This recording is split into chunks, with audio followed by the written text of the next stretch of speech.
Okay, fine.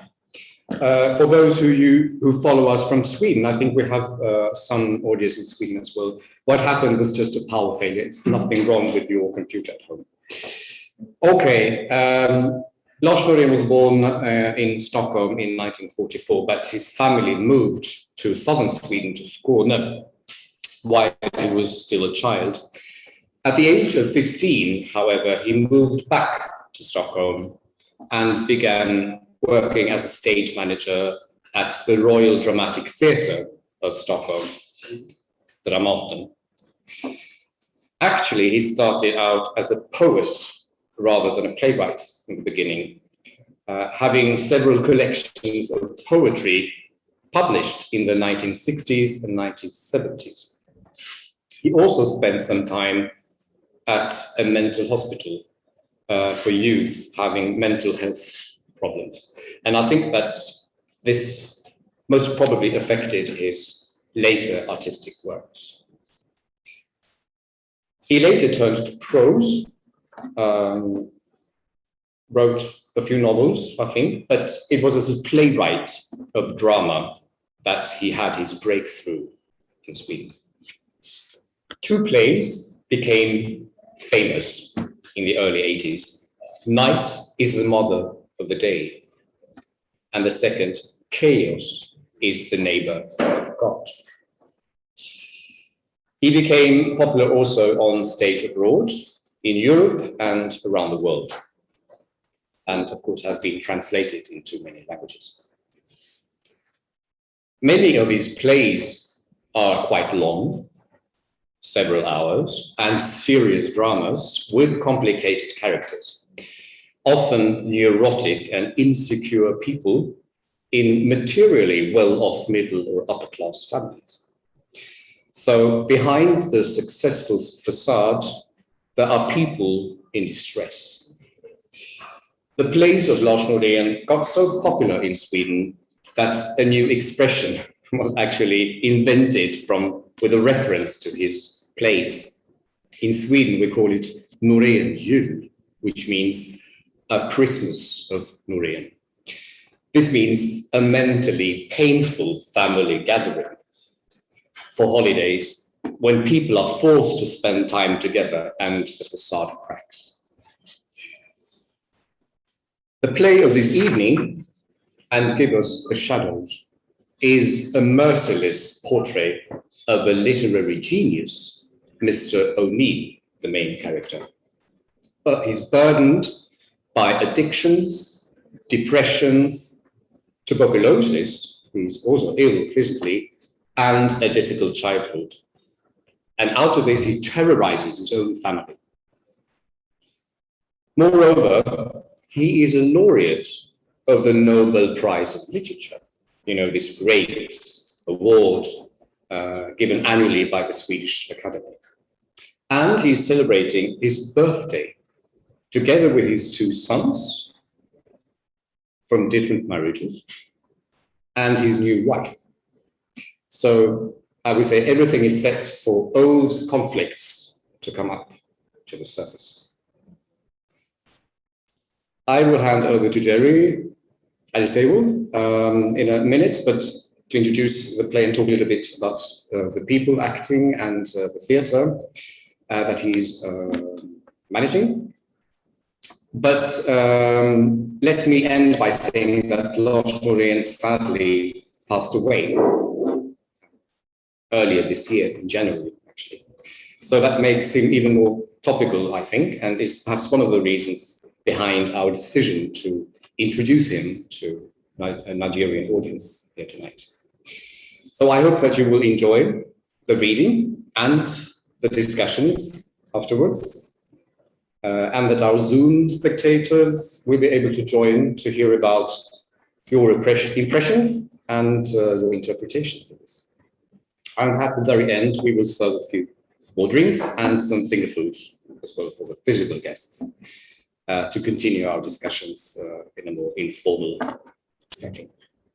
So once again, thanks for joining physically and virtually, and over to you, Jerry. Please.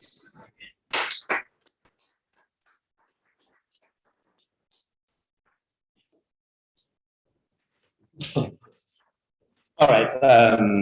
Well, without much ado, I like to again add my voice to that of the ambassador to say welcome to this play reading session. The play reading session has become, one of Aroja Royal Theatre's signature activities. Having started back in 2010, when we were finding it very difficult to raise funds to do full-fledged performance. So we felt like, okay, where we could not do performance, we could at least stage read the plays and then have discussions around them. And that was how the play reading session was birthed in October 2010. And then when we started our cultural partnership initiative, which incidentally, received very good support from the Swedish Embassy. Swedish Embassy happened to be the first of those foreign nations that we had to work with under the Cultural Partnership Initiative. And every year we produce one play of Swedish Embassy, of a Swedish playwright. And of course, that has rubbed off on other embassies, and we have productions. We have done Spanish, we've done Japanese, we've done Korean, we've done Norwegian. We are working on a Polish production for November, and so under our cultural partnership initiative. So even when the COVID came, we still had the pleasure of having our play reading sessions online, which is almost like the Nigerian play reading session is every month, but the international version of it, like what we have now, comes like on a quarterly basis or whenever we have a partner to work with. So tonight we are reading from Lars Noren's play and Give Us the Shadow. And unfortunately, we are not going to read the entire play because it's a very big one. So we are just going to be reading the Act 1. And the most interesting thing about it is that even from only one scene, you can get, a grip of what this play is talking about.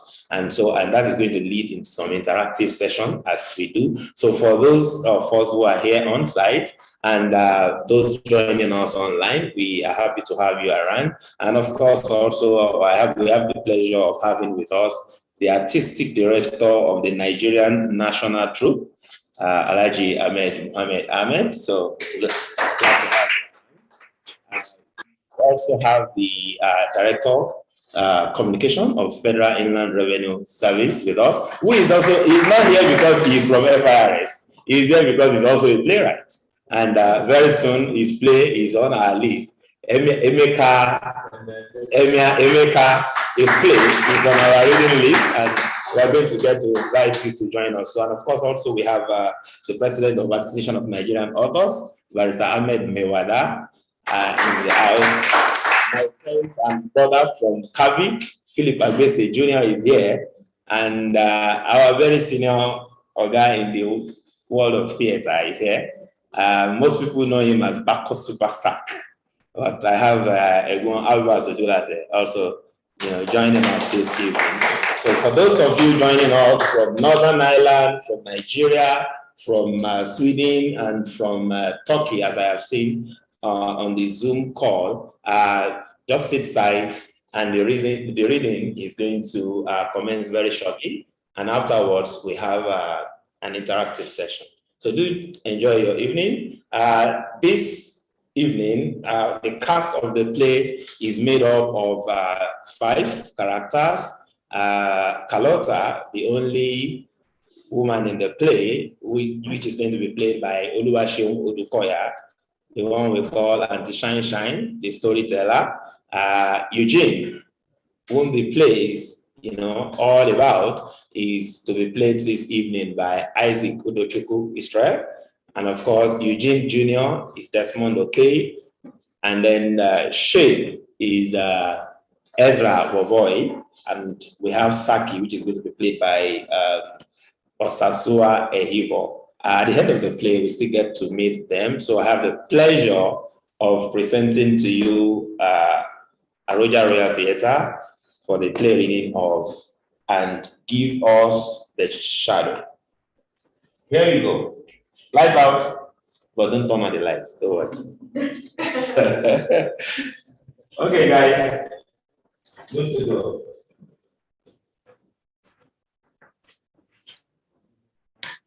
Okay.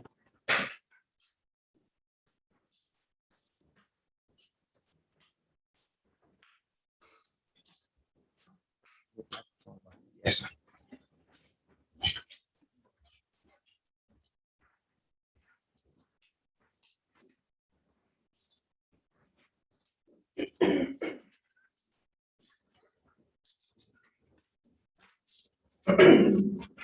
Act 1, Scene 1. Marble head. Finish.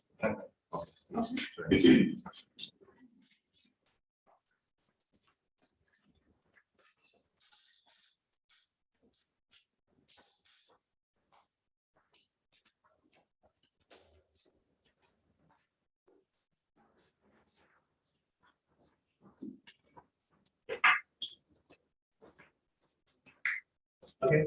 Act 1, Scene 1. Marblehead, Mass. October 16, 1949. Rowdy Japanese butler Saki quietly clears the breakfast dishes from the table in the dining room. Eugene and Carlotta walk into the living room, where heavy curtains are pulled shut, covering all the windows facing the sea, which leaves the room in semi-darkness. You need to eat, Jean. 1 cup of coffee isn't enough. Isn't Fred coming today? Eugene picks up the New York Times and a stack of telegrams off the table. He opens the paper but doesn't read it. Fred never comes on a Sunday. Today is Sunday, Jean. I had to take bromide last night because you kept me up again. I didn't sleep at all. Aren't you going to open your telegrams? Jean? Why? Why? Maybe they will cheer you up a bit. Who knows?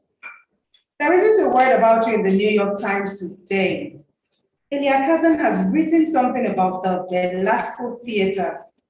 I really would like to see a streetcar named Desire. I could spend a few days in New York, meet some friends, talk to some lawyer about Bennett Cerf and his little whistle of an editor Sachs Cummings. Anyway, when you die, I'll move back to New York. Jane, dear, are you going to stay silent the whole day? Saki enters, stands quietly and waits until she finally notices him. Yes, Saki. Ma'am, I'm finished now. Is there anything else you would want me to do? No thanks, Saki dear. Relax a bit until the good-for-nothings arrive. Oh, there is one thing. Esteban, Carlotta's beloved toy monkey. upstairs. Could you please fetch him for me? Yes, ma'am. He's just like an American, only more refined. Jane, try looking a bit more cheerful. Otherwise, we'll lose him too. Don't. You're tired, darling. The note looks awful. Lift your chin. Aha, there. My only company is a Japanese butler and Doris, our simple-minded cook. At times, I would like nothing better than to relinquish all my responsibilities and feel like an ordinary woman. Do you understand what I mean? Yes. There. Now it looks good. Eugene tries to pick up a pack of cigarettes from the table. Instead, he pushes the lamp down. The shade comes up, but the lamp doesn't break. Carlotta walks over, picks up the lamp, and puts the shade back on. I've sacrificed my life just to take care of the house and manage our business, be your secretary and nurse and lover of sorts. I was a young, innocent woman when I met you. You called and asked if you could come for a cup of tea. You had 4 cups and you sat there looking like a brooding Hamlet. And then you looked at your watch and said, "Oh my God, I've got to go." And you ran away. Why did you want to see me? I don't know. I wish I knew. I fell in love with you. I've traveled near and far with you, new places, shabby hotels. You were used to all that. I was born in some goddamn hotel room. To me, it represented everything that was cheap and tawdry. Now I'll probably die in some goddamn cheap and tawdry hotel room. You know, everybody said that the romance with that dark-haired actress will end after 3 weeks, and you'll return to Agnes and the children. Saki comes into the room holding the stuffed monkey. She walks up to him and takes it. Thank you, Saki. I've never had a chance to put down roots. You and your damn roots. Even the Barrett house where I was born has been torn down He's the only boy I ever heard. near Times Square. Dear, are you going to change your will or not? Let's not talk about money this early in the day. Will you or won't you? I believe I have the right to some compensation for everything I've done for you. Would you be kind enough to get me a cigarette? Yes, if you promise to rewrite your will, don't scrunch your brow. You look incredibly old. You had a mother and a father. You lived in a big home with a big lawn. That wasn't a home. That was a horrible hellhole. You don't know what you're talking about. I've heard the same story for 20 years. I have typed that play 3 times. I know what it's about. I wonder what they would say, all your loving friends who think I am Lady Macbeth keeping you locked up out here. If only they knew how dependent and utterly helpless you are. Without me. If I hadn't saved your damn letters, I wouldn't have any proof at all. What letters? Your lyrical love letters to me when we were apart from each other. I guess everyone writes a letter now and then. And even I. I guess so. Where do you keep them? The letters? When you can't find them. I want to rip them up. You can't even rip up a cigarette. I don't want anyone to find them if I were to die. If you were to die? What do you mean if? No one will find them because I will have them published as soon as you're gone. Those are my letters, my words, my feelings. Now they're mine. You gave them to me. You wrote them to me. Jane, you've smeared your love all over me. You're horrible. Thank you. You wrote them to your beloved wife. I am your beloved wife. You've taken too much bromide. I hope you die soon. Really? So do I. To be free, to rid myself of this damn life with you.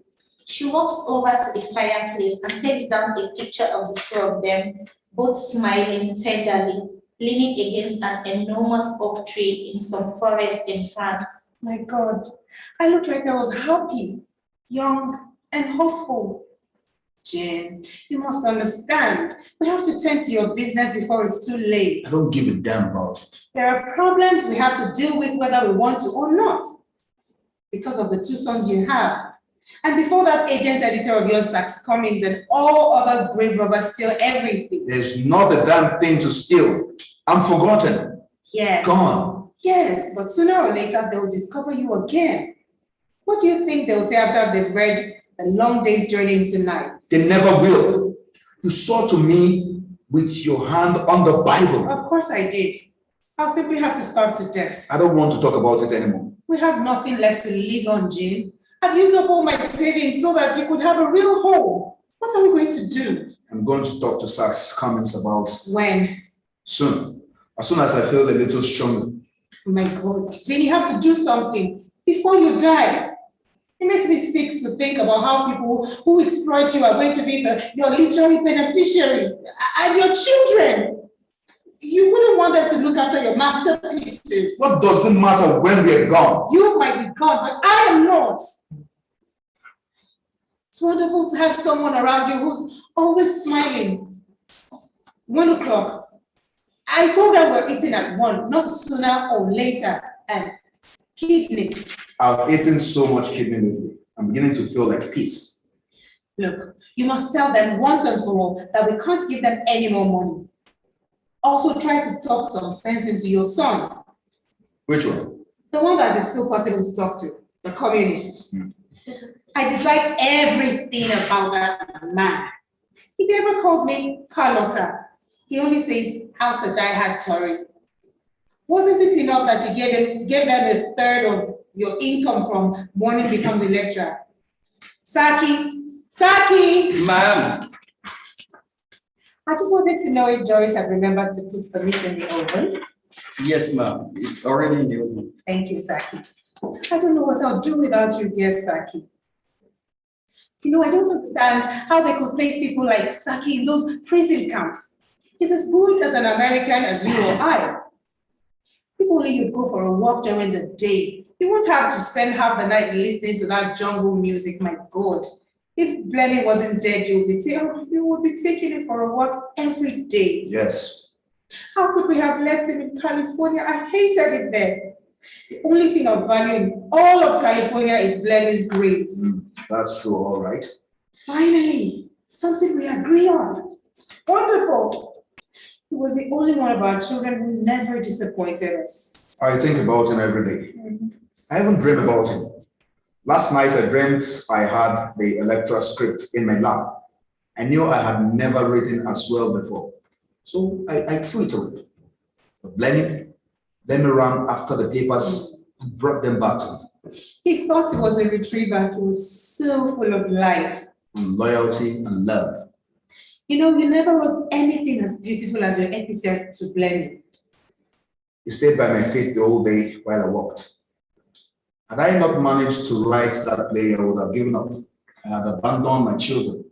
I spent more than 900 days writing that damn play. Our first play. I wanted to destroy the kind of theater Papa strutted around in. Now I'm not so sure if it isn't a melodrama just like The Count of Monte Cristo. Oh, please don't start that again, okay? Open your telegrams instead. Still, that was so damn proud of me. Why is it so dark everywhere?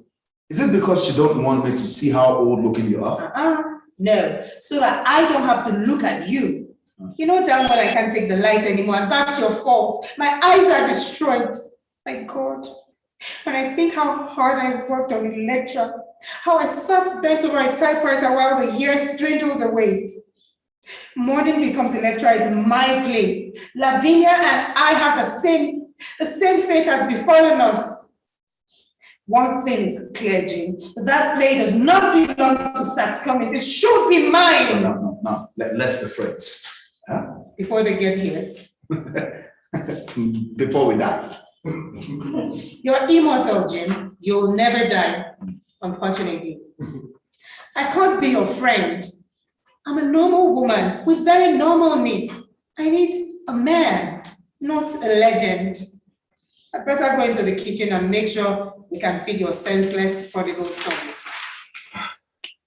I remember that time when you came to visit your friend, Florence Reed, and you left your scarf behind. And Florence said, she'll be back tomorrow to fetch it since Jane is here. That's a lie. That's a lie. I don't think I even noticed you. What an idiotic notion. I really did forget my scarf, but not on purpose. I left things behind everywhere. I couldn't believe that was you. That dark, strange man who sat alone on the veranda, not saying a word. I couldn't believe that you were Eugene O'Neill, who had written The Hairy Ape that I unfortunately had been in. It was embarrassing to me. I remember when we worked together in the woods. It was terribly, terribly hot. As I was taking off my hat, it got stuck on a hairpin. And you tried to help me, but you were too nervous, and I took your hand away from my hair, and we stood breathlessly still. I was wondering what you'd do to me. I was thinking, perhaps it's violent, or perhaps going to leap on me, but oh no, you didn't even kiss me. You took my hand like an altar boy and told me that my eyes were like your mother's. Well, I didn't know many young women. I had no idea what they were thinking about, what kind of dreams they had. That was in the 20s, Jean, and you already looked like Mr. Depression himself. I was so happy when we could finally live openly together without having to hide from Agnes and the reporters. I was so happy that day in Paris. I was too, Carlotta. Carlotta. That day in Paris, the 18th of July, 1929, when we were finally husband and wife. That was the happiest day of my life, my darling Carlotta. I love you. Don't push me away. Forgive everything I've done and everything I will do. That day when we both said, we. Carlotta, I love you. You don't know how to love. My love is as deep now as it was then. I know I'm ungrateful. Tries to kiss her, but she turns away. You don't know what it's like for me. I know what it's like for me. To want to write but not being able to. I've never had anything else to live for except my writing. Now that's over. Oh, that's really delightful to hear. I don't mean anything. I'm nothing to live for. Carlotta, you know how much you mean to me. You are the only one I've ever loved. Words, and more words. I'll die if you left me. You are the only true and good thing in my life. If you love me, Jane, why did you give away the rights to Random House?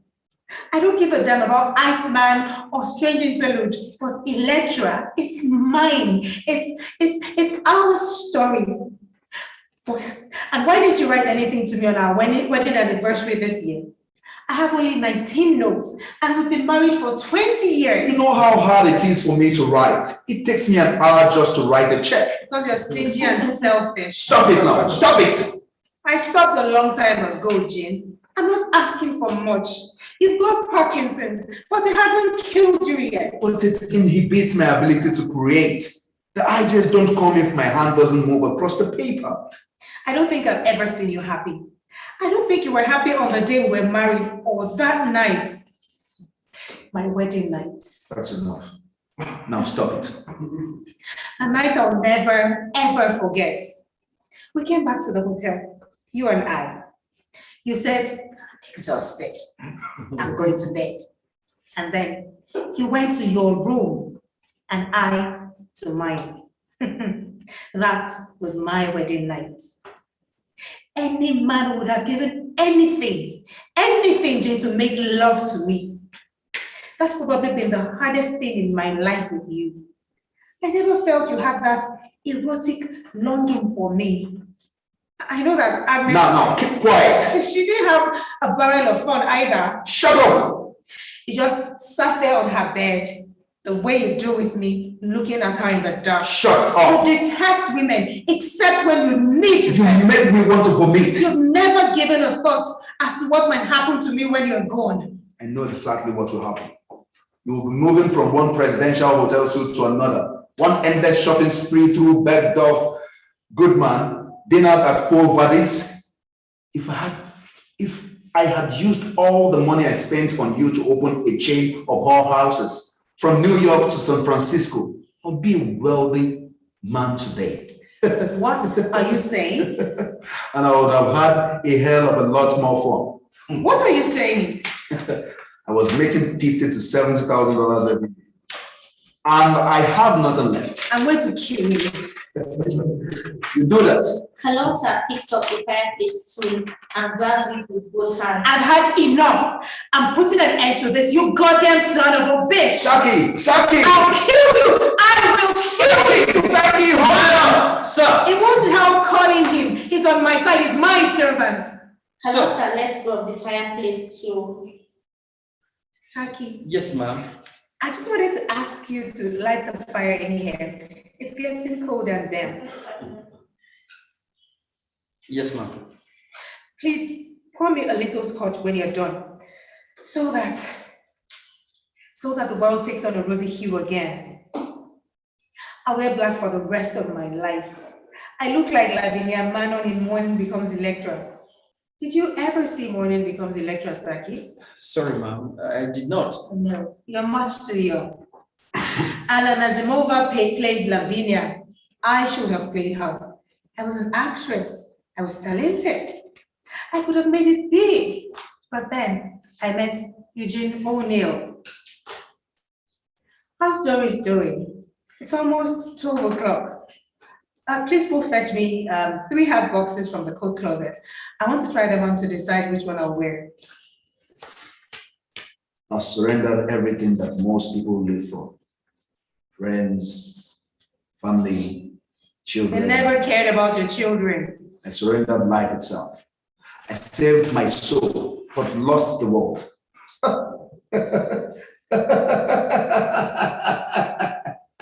I've existed in the tomb since 1912. That summer of 1912, I was frozen in time. 1912. Your divorce and your tuberculosis. is something I shouldn't have to suffer for. I'll let you die in that hotel room all by yourself. I made millions with Anna Christie, and now there's nothing left. Where's all the money I've made? Where is it? Huh? Where is it? Where? You've wasted it on your goddamn kids and wives, books and castles and cars.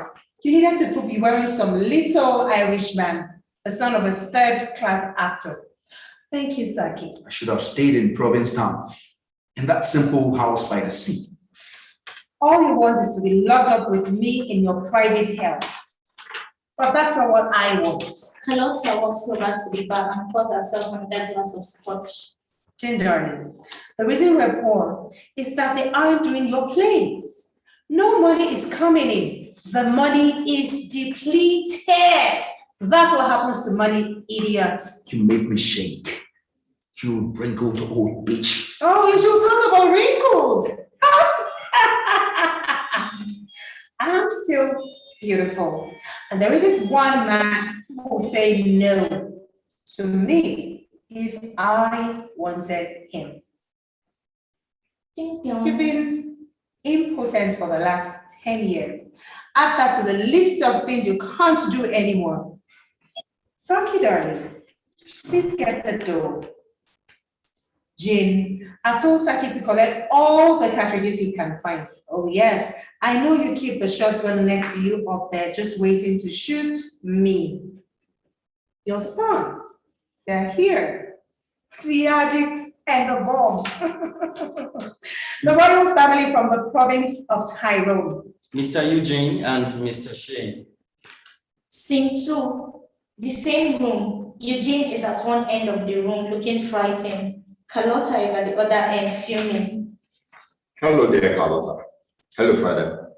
Well, here we are. Nice to be here. Recognize us? Also, And I'd hoped you'd be happy to see us. hope all you want. At any rate, nice to be here. How are you, Dad? I don't know. Good. Nice to see you. It's been a while. 2 years. Can 2 years go this quickly? Good. You still have your sense of humor. And my keen intellect. Right. Congratulations, Dad. And happy birthday. Oh, that's right. Congratulations. Dad, I hope you're well. It's nice to see you. Nice to see you. We came by train. Yes, very nice to be here. It's very nice here. Why are you here so early? Nothing is ready yet. It's not that early, really. This place is much farther, way farther than we thought. Maybe on the horizon, the end of the road, the last station. After this, there's only ocean. From the desert of New York to the vasty deep of Marblehead. You've gotten fat. So, Fatter. you old hawk high, well, we were just standing out there, wondering if you were at home or not. Yes. It looks so deserted. We thought you might have found some safe haven to avoid the onslaught. What onslaught? From the people who want to pay tribute to America's greatest playwright, the Sophocles of our uncultured time. Oh, journalists, the Herald Tribune, the New York Times. We were almost sure that you wouldn't be in. Well, I'm joking. You look good. I wish I felt good. You look 10 years older than you are. Well, I am. I've had some problems with my teeth. So, how are you, you die-hard old Tory? Your breath will kill me. So, how are you two doing? Fine. Thank you, fine. Are you working? Work? What's that? Work. Do you know what that is? No, I don't. I forgot it. Sorry. I never understood your Irish sense of humor. Only 61, Daddy. My old stepdad lived to be 90. Liquor can't kill O'Neills. Well, that's fine. That's good. America's only play of destiny. It's a great play, Dad. Hell, it's the greatest play ever written in this country. Even Euripides would have been proud of Morning Becomes a Lecturer. And, oh, yes. Eugene Jr. takes a bouquet of roses and a bottle of red wine out of the shopping bag and gives them to Carlotta. I almost forgot. Please, my dear Carlotta. Oh, nice. How nice. Look at that. The bought flowers. Thank you. Charming. How European.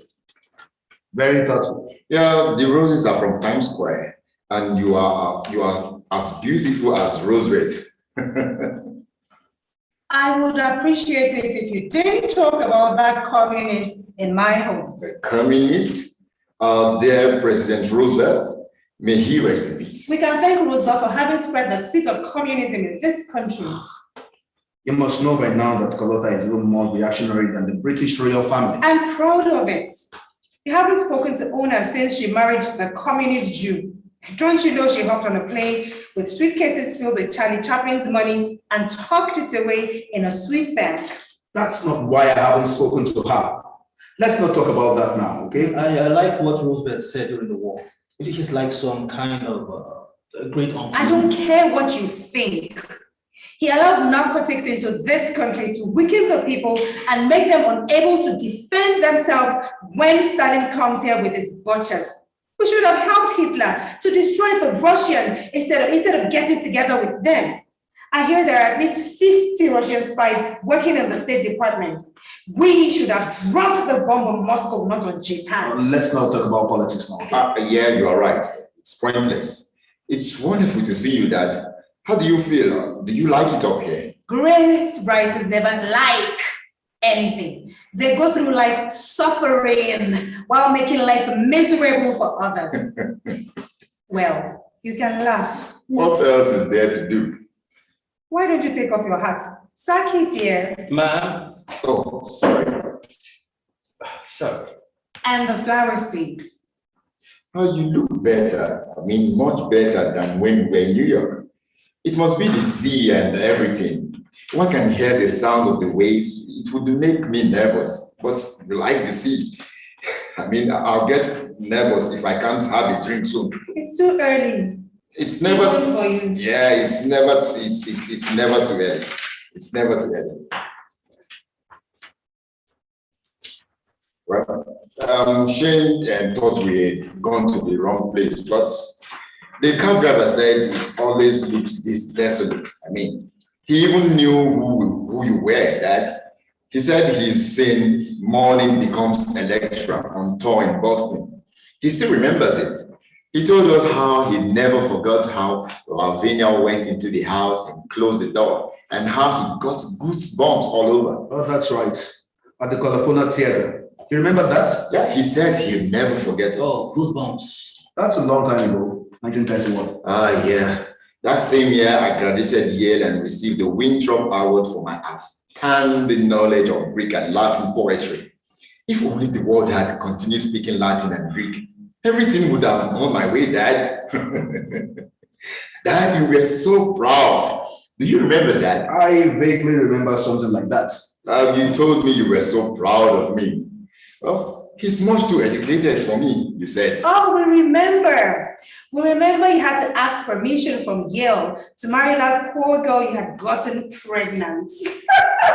My God, Dad was expelled from Princeton because of drinking. He went to the theater and visited brothers instead of going to school. But that's all forgotten now. I wish I could forget. Anyway, the cab driver asked us to congratulate you on your birthday.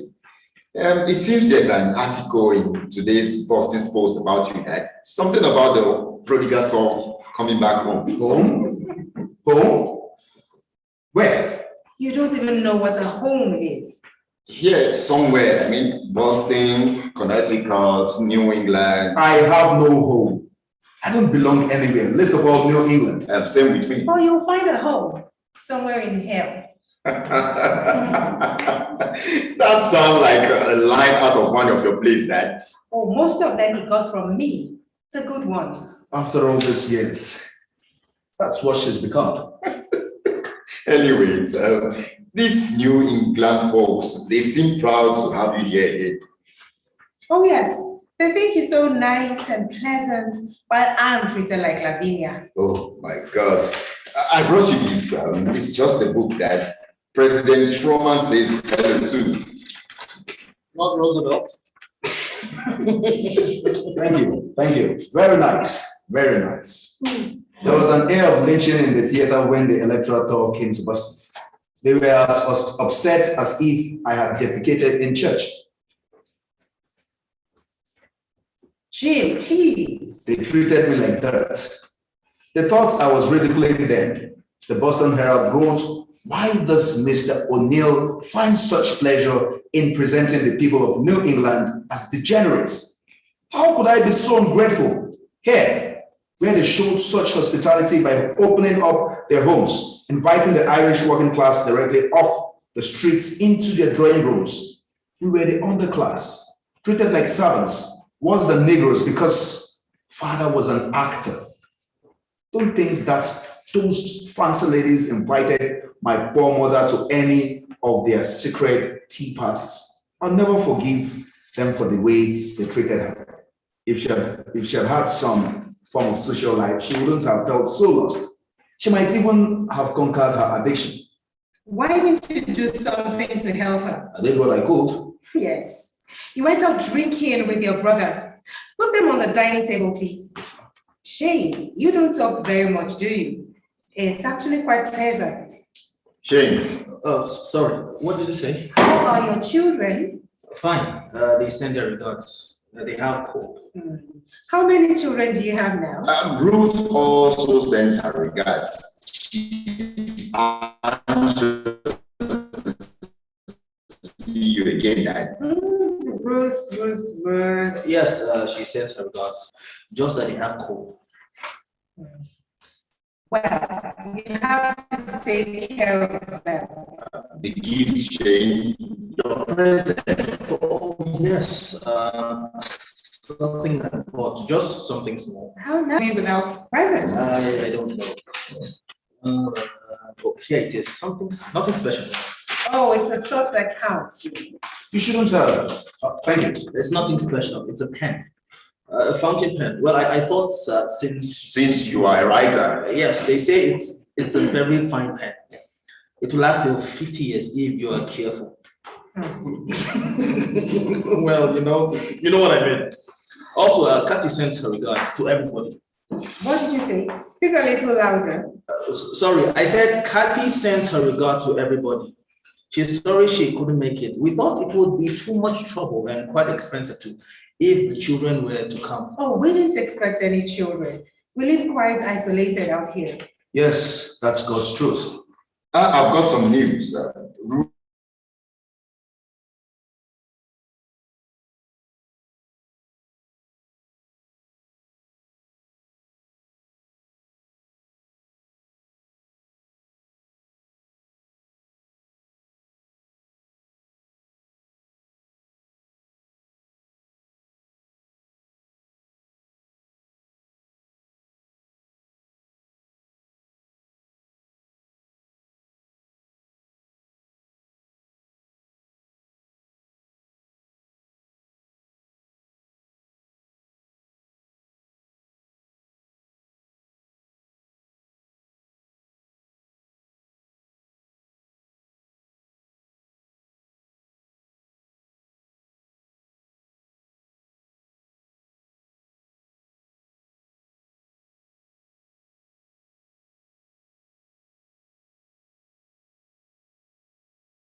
reminded me of that story about Iceland. The husband is relaxing in the bedroom on the second floor, waiting for the Iceman to deliver the ice. Now and then he calls out to his wife. Did the Iceman come yet? No, she says, but his breathing is getting heavier.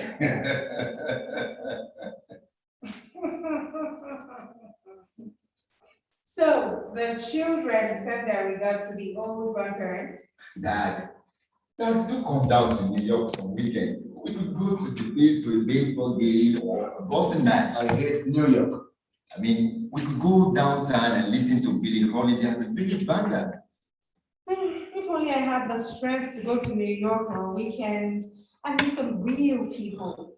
If only I had a girlfriend I could talk to, someone to really laugh with. You have your Virgin Mary. I have nothing. I've been alone since the day I met you. Well, I'm getting hungry. You mean thirsty?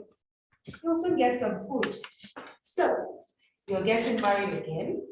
Do your other 3 wives think about that? Were they that many? I hope they'll realize what they have been missing. Was that supposed to be funny? No, I've lost my sense of humor. Haven't you thought about returning to Yale? How are you going to provide for a wife? I've moved down to the village with Ruth. To your old haunts, Dad. I love the village life, but I guess you have to live here in order to work, right? You've always said the sea was your home. When we moved here, he said it reminded him of his summers in New London. Later, I learned that those summers were the worst of his life. Well, it's strange how things repeat themselves. Yes. Where's the bathroom? Upstairs, but don't touch anything. You see, I've always had that feeling that I'm in some way like Uncle Jamie, you know. People thought he was the one who would become famous and not Dad. Have you visited New London yet? No. What would we visit there?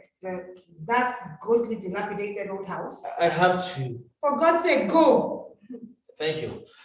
Excuse me, I'm sorry. Well, it would be interesting to see the place where you grew up and you and Jamie. What's there to see?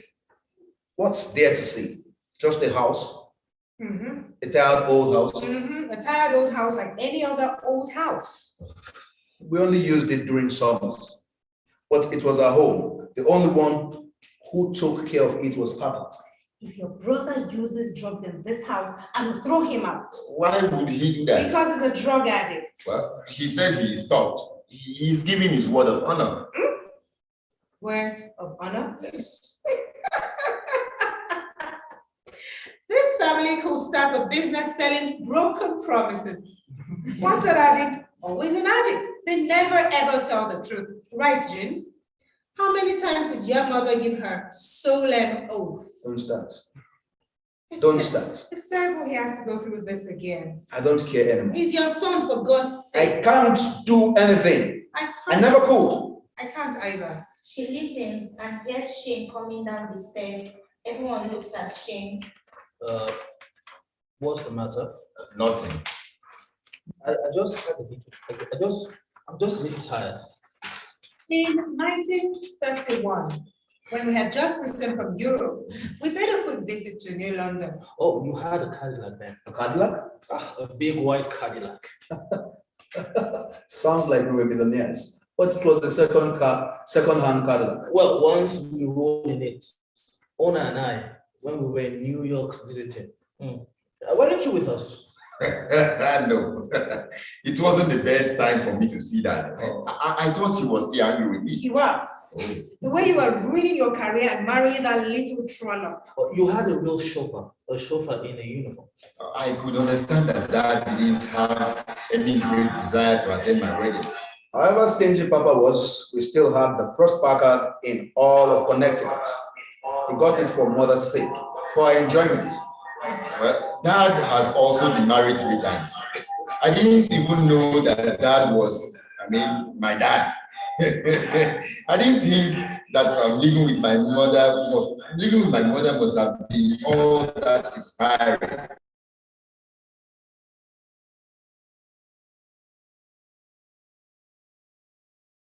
Jane's mother, I thought he'd rather not see that house again. Well, I was stunned when I finally saw that adorable bird cage. But when we stood looking at it, Jane said we shouldn't have come.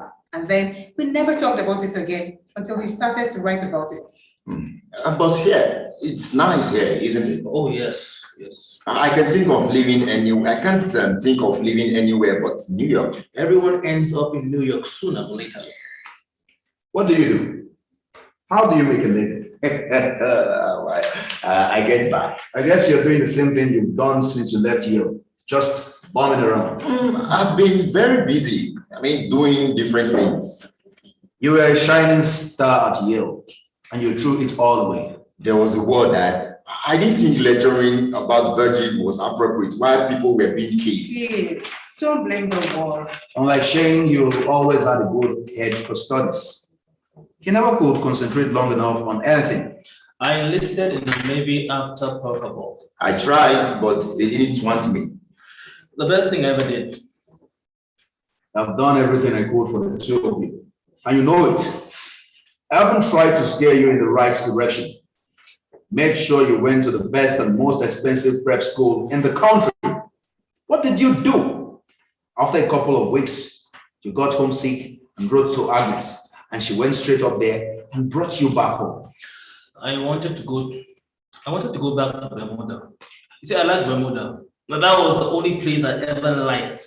It was like paradise. Well, one has to grow up sometime. One can't remain in paradise forever.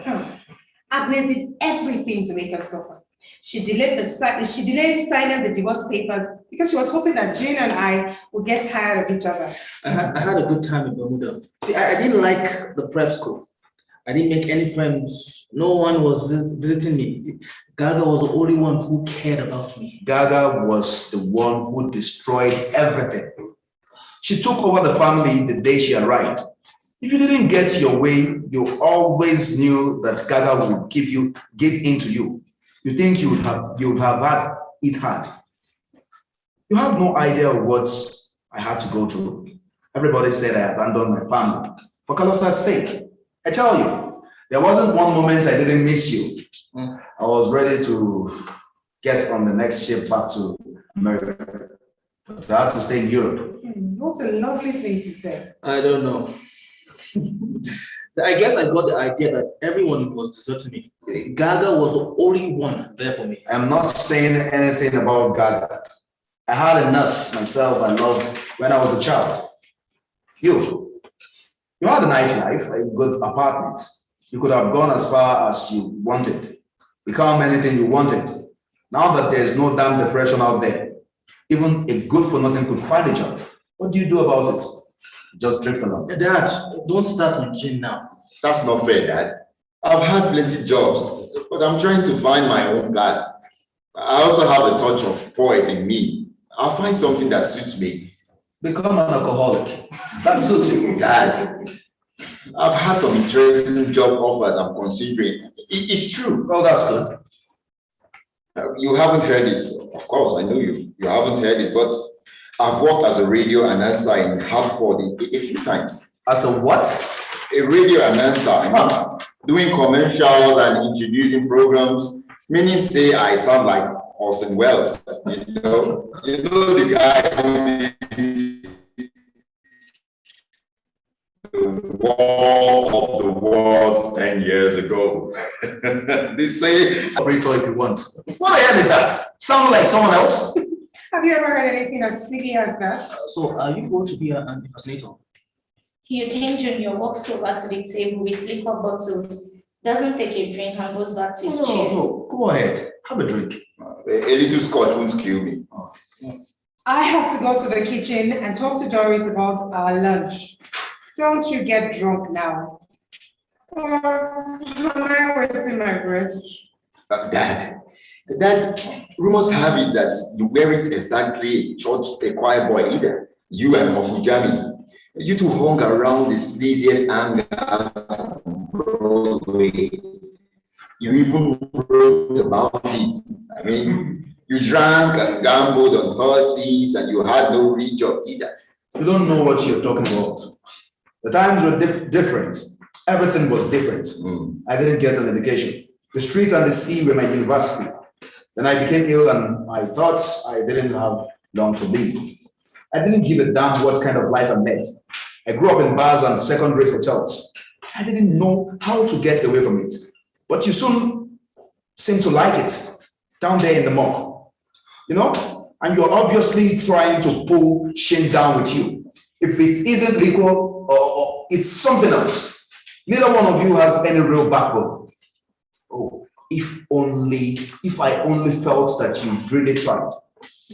I'm not talking about Shane now. He's a dreamer, always was. Gene, you are almost 40.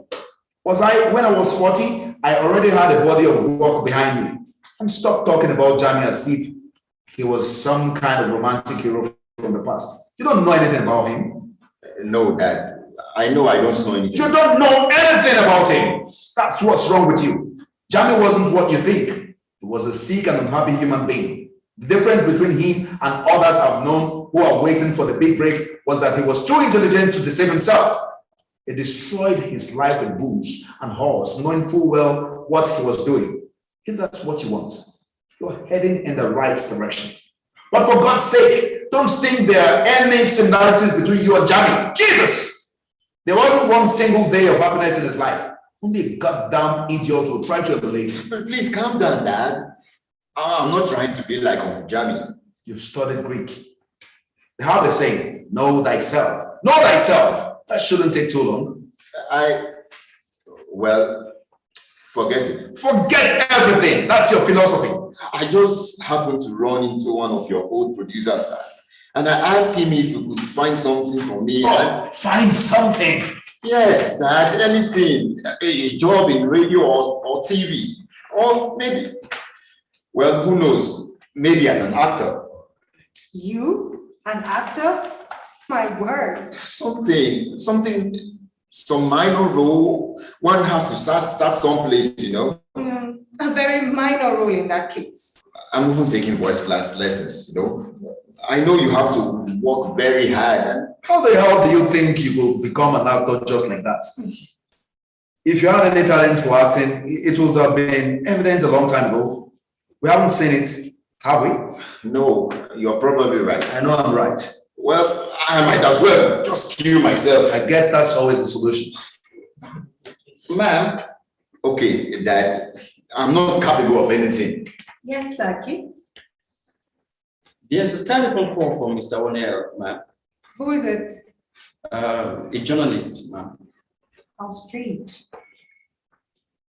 Even way back then, when Papa was performing, you had to have a certain talent to be in the theater. At least, you had to have the looks for the stage. It's not like it used to be. One doesn't have to look like a club gabble. This is Mrs. O'Neill. Hello. No, Mr. O'Neill doesn't give any interviews. No, he has nothing to say to anyone. He's feeling very well. Why don't you listen to me? We have nothing to say about Mr. Chaplin. Goodbye. They interrogate us as if we were criminals. They even used to call me to ask about you, Dad, but they don't anymore. It hasn't been easy having a father name. You choose any name you want. Choose any name you want if it isn't good enough for you. Where would you be if your name wasn't O'Neill? Yes, but on the other hand, you are always considered some kind of an appendage. They try to find traces of you, of that in me. I've tried to stake out my own life, but sometimes it feels like there's no point in trying. You have always seemed so far away, beyond reach. I couldn't ever see you as an ordinary father. I didn't even know you were my father. I thought that man playing baseball with me was my dad. When I learned the truth, I felt a deep hole, a void I've been trying to fill ever since. If you don't like the name O'Neill, there is nothing preventing you from taking your mother's name, Jenkins. That's a good American name, Eugene Jenkins. Yes, why not? For God's sake, Shane, can't you sit still? You keep bouncing up and down like a jack in the box. Sorry, I can't really sit still anymore. Why? It's too hot in here. I think so too. Can't we open the window? We need some air. If I get cold, my arthritis gets worse. Saki, is lunch ready? Yeah, I was just about to tell you that lunch is served. Finally. I'm not very hungry. Perhaps Shay and I should go for a little walk after lunch. Some fresh ocean air would be good for him, you know. Saki, please open the window while we eat. Carlotta stops Eugene Jr. and Shane as Eugene goes first into the dining room. Not a word about Ona. Don't ever mention her name in this house. He had great hopes for you. He was so proud when you joined the Navy. We won't talk about the past. How does an old man, how does an old diehard Tory feel about having a communist for dinner? What do you think? I'm just going upstairs to wash up. All right. Thank you very much. This is where we'll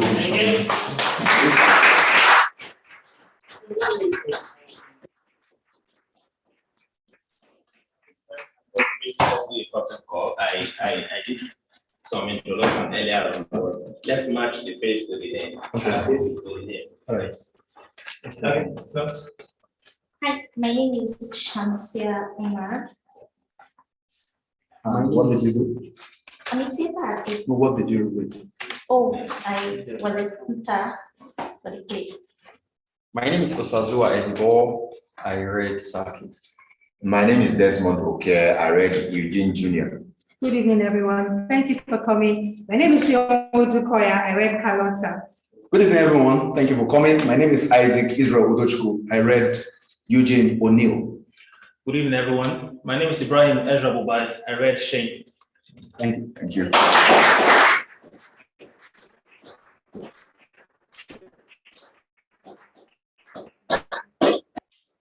So, my name is Jerry Adesheo, but I did not read anything.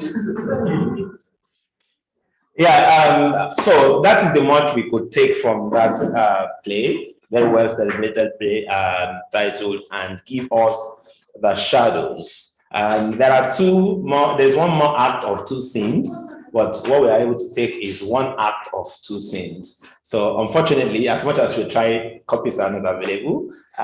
Even this had to be ordered, but I'm sure that for those who are interested, there is always a way to get copies of this play. Very quickly, I think when you would help me unmute Oko. I hope I pronounced that name very well. If you quickly help me unmute Oko Owoicho. Oko Owoicho is a literary essayist and writer himself. He's just going to say in just 3 minutes. We have shortened his time to 5 minutes instead of 15 minutes earlier allotted to him to give an insight, to the play. He has read from beginning to the end, and then we would now be able to take. So once this is on, this needs to go off. So we'll now be able to take questions from those of you here, and then of course.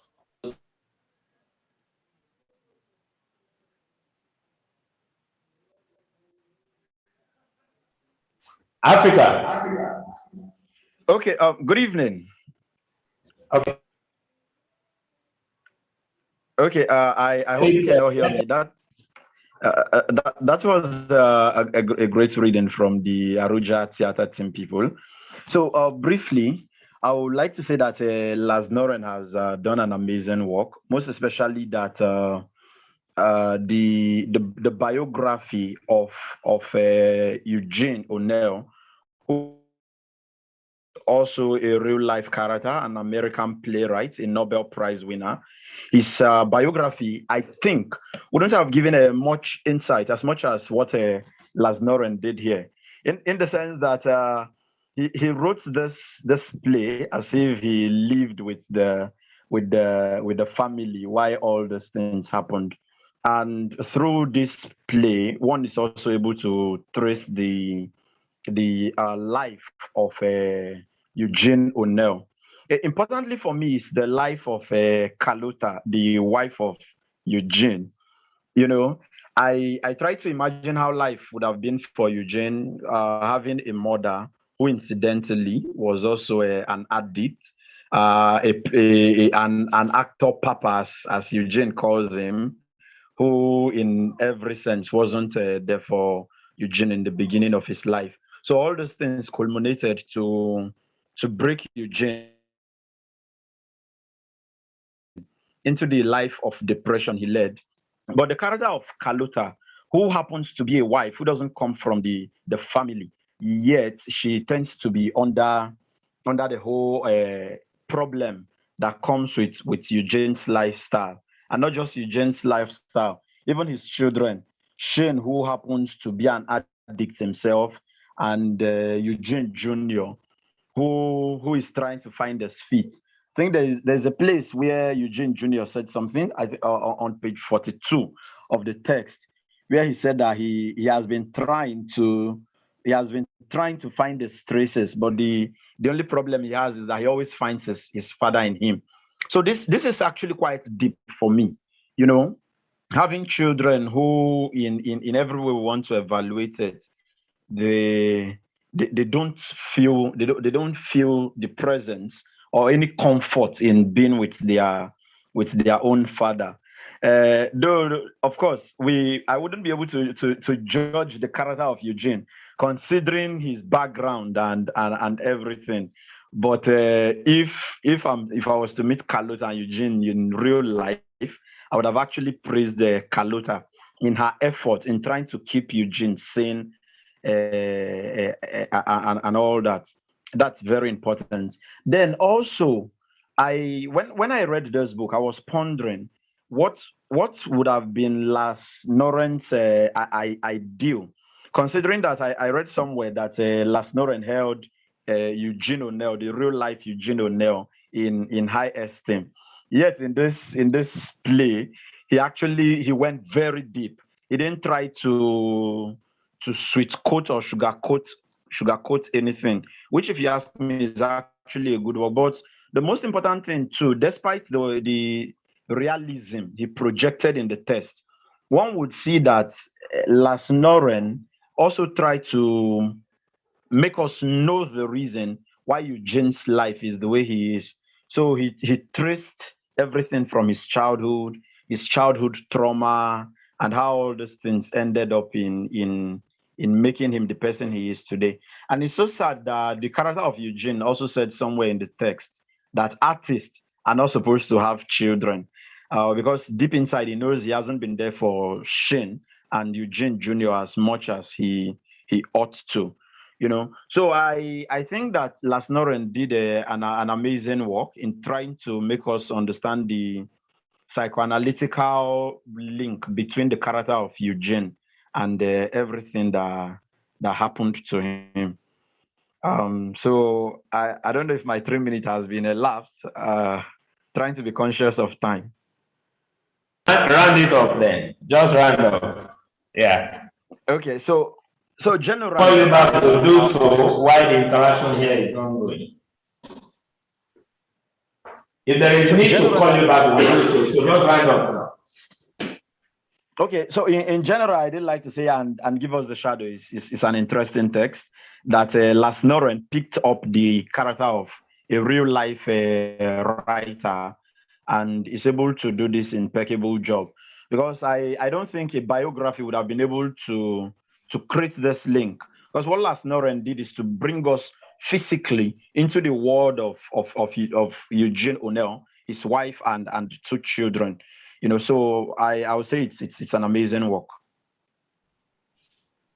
All right, thank you, Oko. We'll get back to you if need be. Thank you for that very beautiful and brief analysis of and give us the shadows. And so, okay, so if there's any other person on the Zoom call who has a question, is either you drop it for us in the chat, or you indicate, and then we allow you to give it a go. I mean, so stemming from what Oko just said, I'd like to bring it back, to us here. And maybe where to start from is, can we sort of like take a look at the character of Carlota? I mean, for instance, the wife. I mean, she made her presence felt in reading, referring to some other place. She actually said at some point categorically that play is for me. So because she'll be a part of all his creative process, she said that play is for me. And at some point we had her saying, no, I wish you had dead. She actually wanted her to be there so that she could be free. So, I mean, it's open to anyone who would like to speak, either to the character of Carlotta or to the play generally. Yes, thank you. Blessed by the name. Actually, the play comes to life more especially with the character of Carlotta.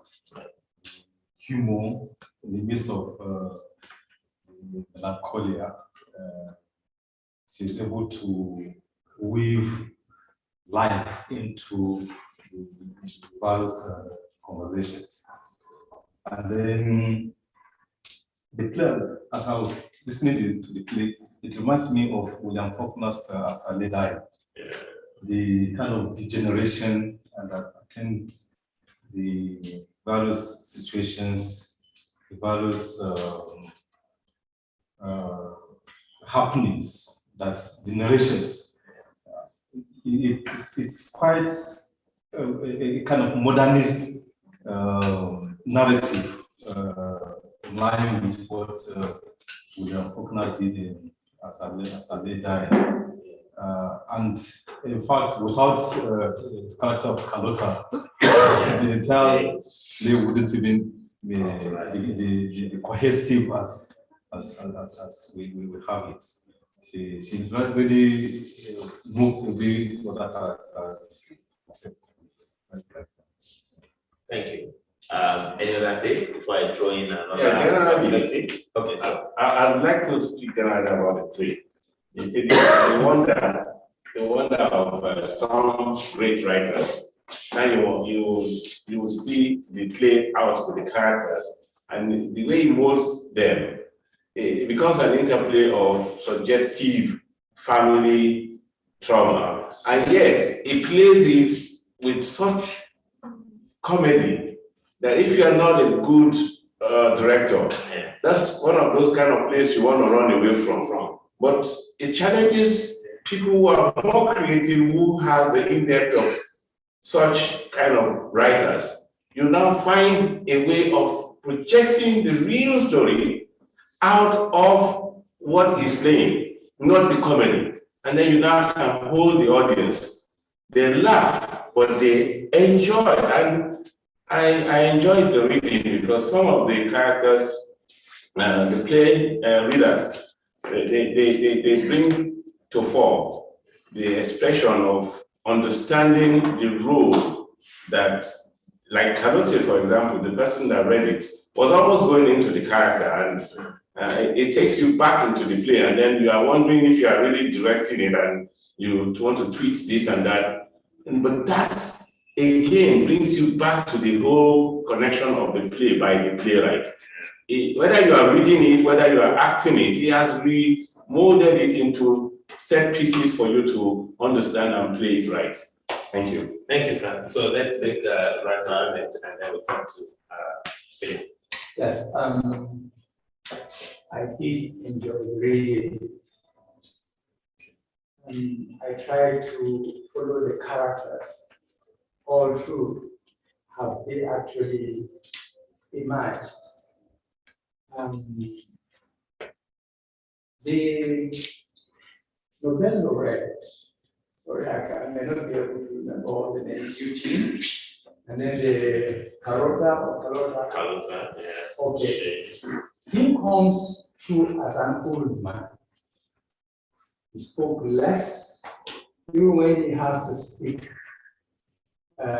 some volume, he actually tries to keep within his age bracket. But the Carlotta, she doesn't seem to, I mean, the reading actually upgrades her as a young lady. You know, I think the reading actually somehow or other teaches her character. You know, we would have seen a reading that depicts the age. Somebody who is arthritic, you know, who is maybe almost 60 and so on and so forth. But the reading actually, you know, energizes the person. So I couldn't see the old person in the reader, in the actor. I couldn't see that old. I couldn't. The two children, they try to actually bring out the personality of the author, which I think is fantastic. How they done the little or the much they should do within that. I think the play seems to be prolix and ramble. I mean, to ramble a bit. Maybe that is the reason why, it is a big, enjoyable play, maybe in those days. But nowadays, you want to see something that is, tight.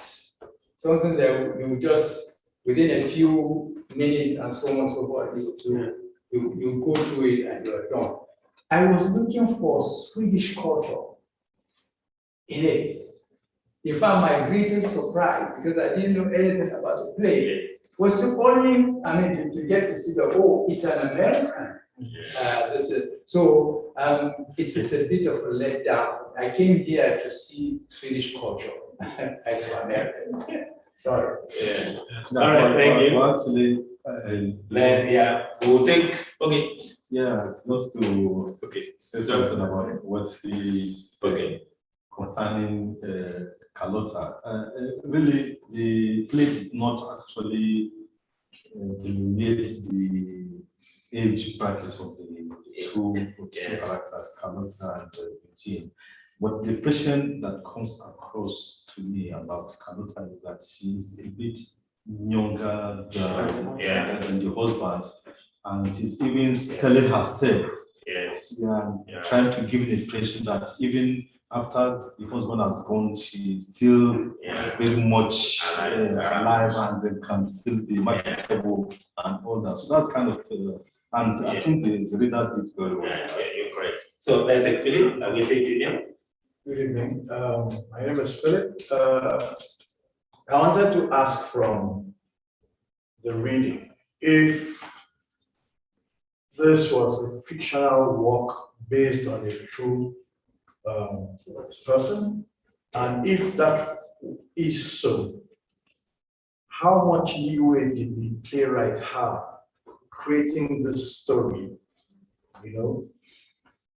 from this living legend? Did he take the license to just put out a world he thinks this man should be, that's his own imagination about the gentleman, or was it kind of based on the person's story, real life story? And then listening to the performance as well, I was wondering if, since it was only just I think one scene, one act, two scenes.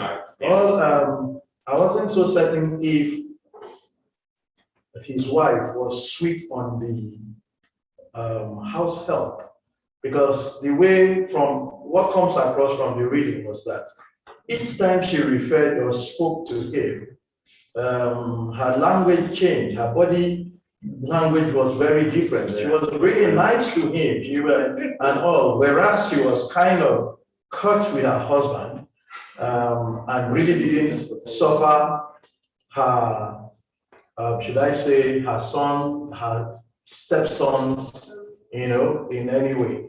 And then something else I noticed, it appeared that she sort of usurped someone else's place in the course of the main character's life. And kind of got that lady to, there was something about getting a divorce. And now she doesn't appear to be really very happy anymore, because she mentioned it quite often. She really would have preferred if he died. So I'm not so certain whether, that's why I wanted to find out if the gentleman just wrote a play based on what he thought. Because was she the reason for his depression? Because he's really now depressed? Or did she come to find out that he had this depressed personality and that's why she is who she is now? She looks, or she sounds quite bitter. Yeah.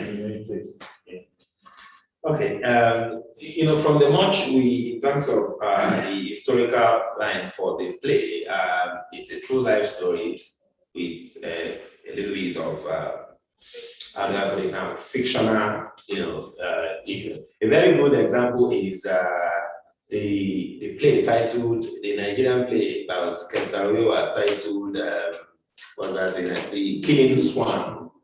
Which is a dramatization of the last moments of Kensarowa. And when that play was staged, and people were like, "Oh, we mean even in the cell, it could do all of these things." They were just so. So as a writer, yes, he met Eugene O'Neill in person, but we are not sure what kind of approval he probably gave to that play. I have not seen anything like that. When Ahmed Yerima wrote the play about Obasanjo, he had to approve. He had to say, no, if you portray it like this, people will think I am Ashawo. So take this part away. So this is not the name you should use for this character, that kind of thing. So in this case, we don't know.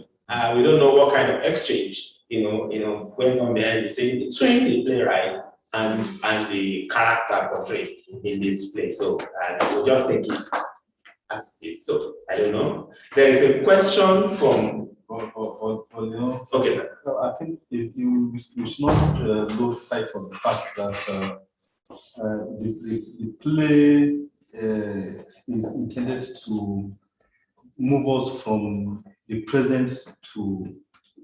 Keep moving from present to the past. Yes. As that movement occurs, you see the contradiction that is built into their life. On the one hand, the wife enjoys the past they have shared together, but in the present, she wishes that he could die. The man could die, and so that she could continue with her life. So that's the kind of reality that this play has thrown out. Okay, so very quickly, we have a comment from Tobin Kulin, which from I hope I pronounced that well, from Sweden. Say many thanks for this great reading. And I am grown up in Sweden. Lars Noren and this play means a lot to me since I first experienced the play at the age of 15. Thank you for bringing new angles to this story.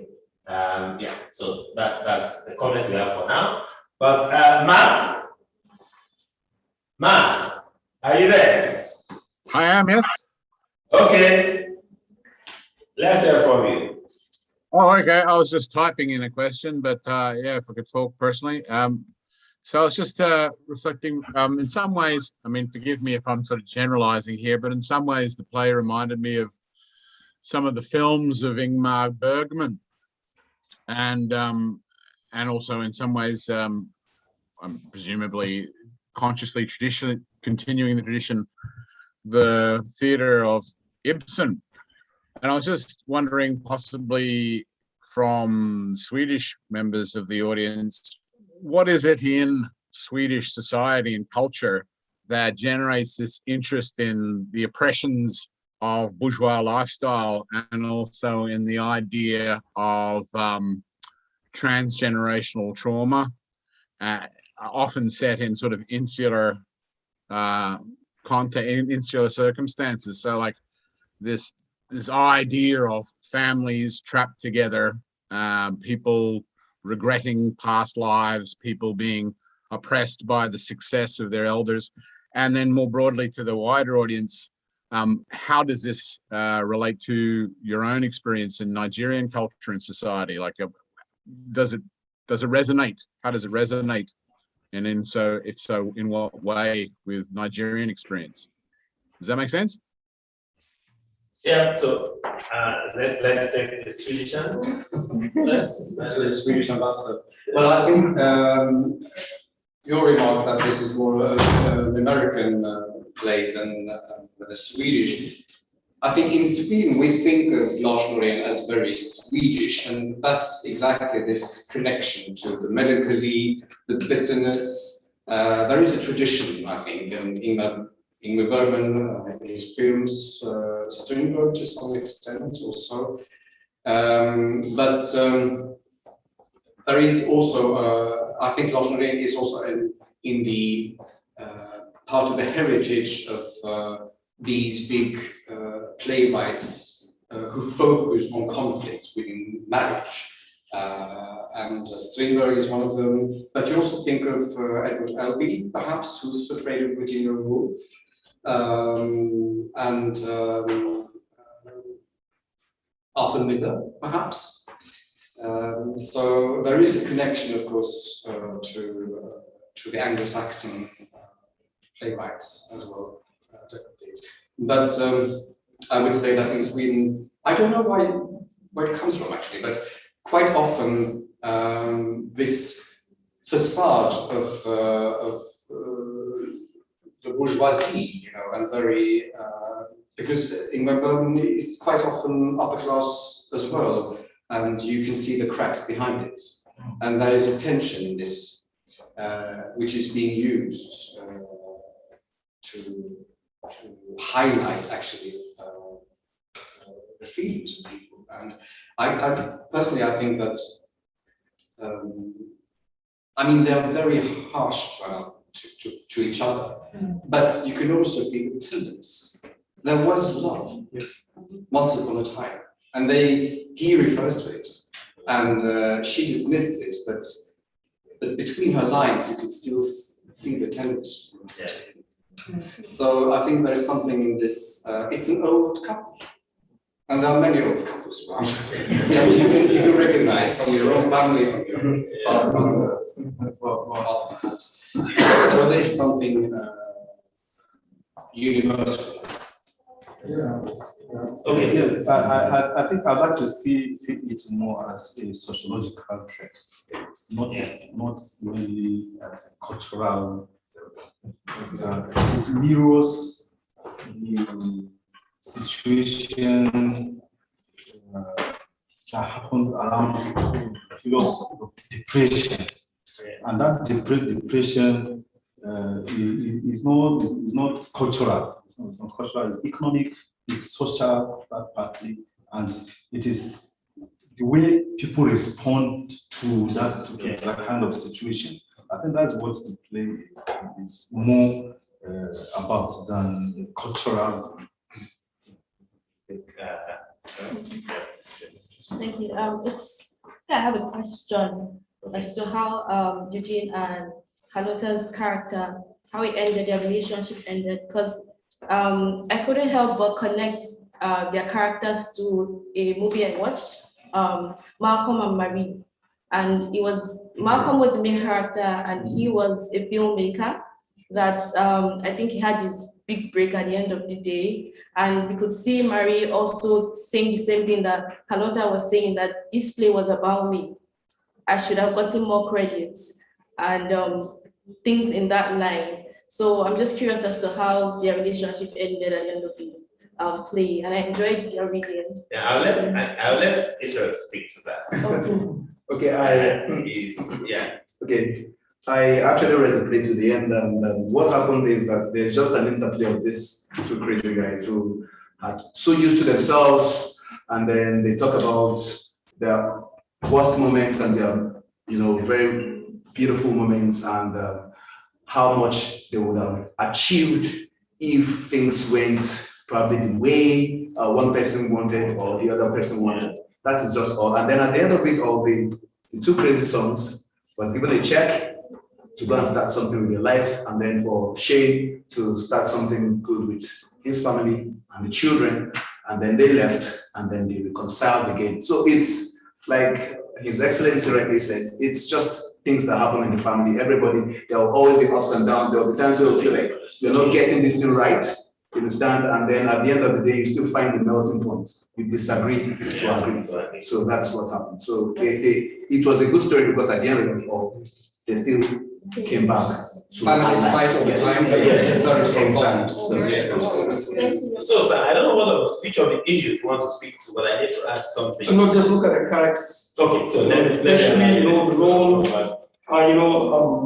Holt played. Yeah. For me, I would just look at Holt as probably the epicenter of that play.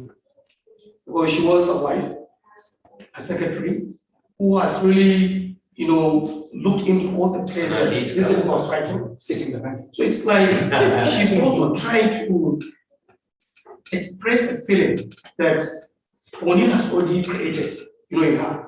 That her character has also been built by O'Neill. Some she likes, some she doesn't like. So that's why she was reflecting about the past. Possibly where they have started. It was a good journey. Before he became sick, before she became also immersed into his characterization that she's been reading. So sometimes it's true that probably if you seem to know so much about somebody, you seem to also lose some concentration about that person. It's like when we come together as a wife, at the beginning, it was, good. But as time goes on, we start to find faults, about ourselves. So basically, that's a character. So she's a character that also portrays almost everybody in that family.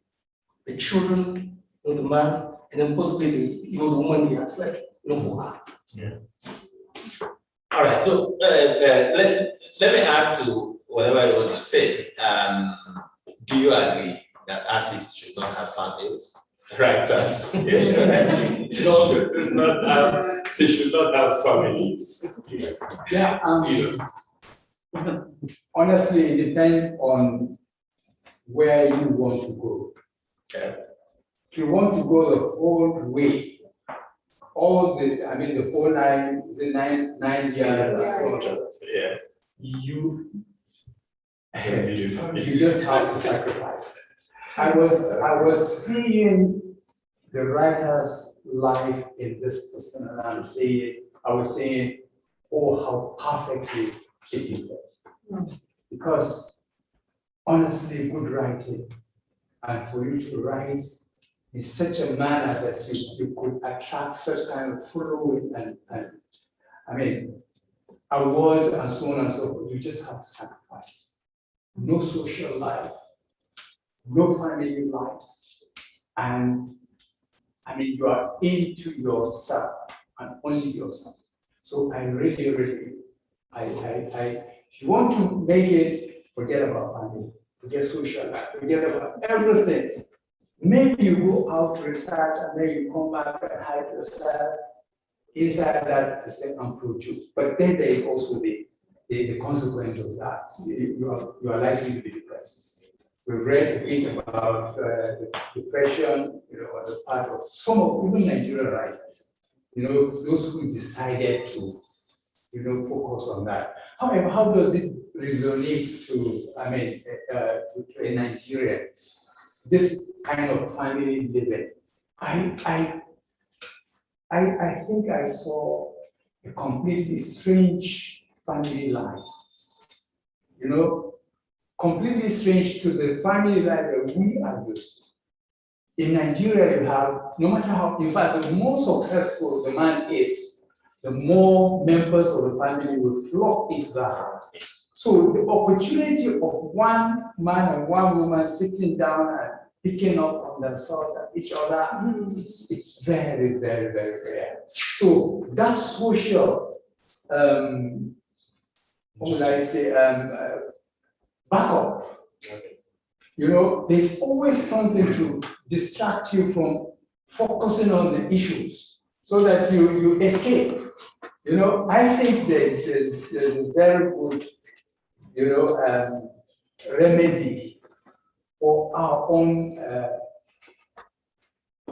the danger of going into depression if we go on like with the kind of family life that we are used to. 2 wives, 3 wives, maybe or maybe a father, mother, husband, grandmother, everybody living the same under the same. There's always somebody to take off that tension off you. But I think European life or Western life because it's more of a nucleus family setting. It's very difficult for you to escape that. You are stuck with that person, you are stuck with him from beginning to the end. Interesting, because they're not stuck with each other. But I think that argument is best understood from probably the perspective of Sigmund Freud on sexuality, which says that the more you expend your sexual energy, the more you lose your creativity.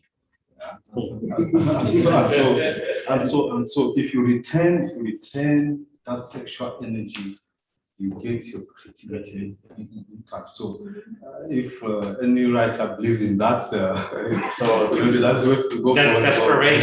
Desperation creates something. While reading through the play, there's also another angle that I think the writer was trying to use the character of Eugene O'Neill to pass to the reader, which is what the society expects, the new society expects, versus what is really important to the particular writer. Because at a point in time, Eugene actually burnt almost all of his works because his two sons were saying, "You are not producing plays again," and that is the problem. And he's saying that he is more interested in what is important. But what the society out there, the Broadway theater wanted was, okay, just make us laugh. He's not interested in making people laugh. He's interested in addressing key issues in the society. Maybe, I don't know whatever issue, but then not just coming to theater to just, his own kind of theater wasn't a getaway kind of theater. He wanted to use it to address issues, just like this man was trying to do in An Enemy of the People. Is this stop man? You understand? So he became at a point in time frustrated with this idea of let's just go to the theater and make people laugh. Okay, and that was part of what gave him that, which brought him to depression, and he wasn't writing anymore and other issues. So that's, for me, it's something that is really interesting because the life of an artist is actually not an easy one. And when I realized that, okay, as an artist, you do not deserve to have a family. I keep watching. Spotlight is on the artist. Yes, on the artist. So let's take. I thought you raised an Ara. Yes. Sorry. Okay, so. I just want to kind of disagree with what he said about.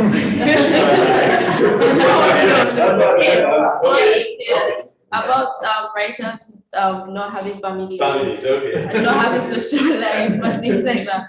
Like I believe that it's about having a partner that understands the kind of person that you are and understands your kind of work, and when you need to like disappear, he understands. For instance, I was listening to an interview of Lola Shone, the writer of The Secret Life of Baba Seke's Wife. So, and she sort of talked about her marriage and how she became separated, and her husband understanding that she really needs solitude to be able to produce anything for her sanity. So at the end of, and they have children. So even if your marriage doesn't end up working, because I know that there are some families like I think, is it Kone Omotosho? He has children, and he had a wife that they were happy together, even though there were some sacrifices when they traveled to, I think, South Africa and stuff. So at the end of the day, it's just really understanding the challenges and the nature of the work of your spouse that is a writer, and then making it work. Yeah. Well, it's hypothesis. Yeah. Okay, so all right. So this question you've asked about should a writer or the artist have a family or not? Let me ask that. Yes, that's what I'm saying. And we're hearing different parts of it. My take on it is this. There's something very obvious that comes through, and which seems to lead to be responsible partly for his depression. And that's when everybody around you, family or otherwise, sees you as their meal ticket. They really don't have to be an artist to find yourself in that place. Mm. Because from what we heard, even the kids were no longer taking themselves seriously. One had gone to Yale and dropped out. And everybody's just, even when they put that impression on him that you're no longer producing works, it's not because of the concern for him or even for his mental state. It's really because he is going to, exactly. So, and from what he says, at the end of the day, he still had to part with a check. He still had, so everybody, regardless of whether you're an artist or not, if you find yourself becoming by default the go-to person who's a meal ticket, would find himself in that place as well. And I think maybe that might be part of the reason why. So if family is not going to be supportive, if family is not going to be something that you will enjoy as you travel along this path, if all you are to them is that, then well, what's the point of having one? I think that the love and misery in marriage is universal. I think it's not just a Nigerian or Western thing, but I think how it comes across or how it's expressed is the difference. Like you said, it's not like Nigerian marriages are not happier. It's just there's less expressed because most of the time the men are of more economic advantage. So the women are not confident enough or secure enough to come out and be as outspoken. And also what you said, as Carlota, So then when it comes to a person being the meal ticket, yes, I think again, this is universal in the sense that if you look at Nigeria, for example, the people who are considered successful, if you look at their children, you see that that fight to succeed is not as, is dead. It's not as strong because they don't have to try or strive. They don't have to strive to get things, everything comes easier. So it's the child of somebody who doesn't have enough or as much that aspires to and fights harder. So I think again, there's a universal undertone in all of these issues. There's no fast rule about it. I mean,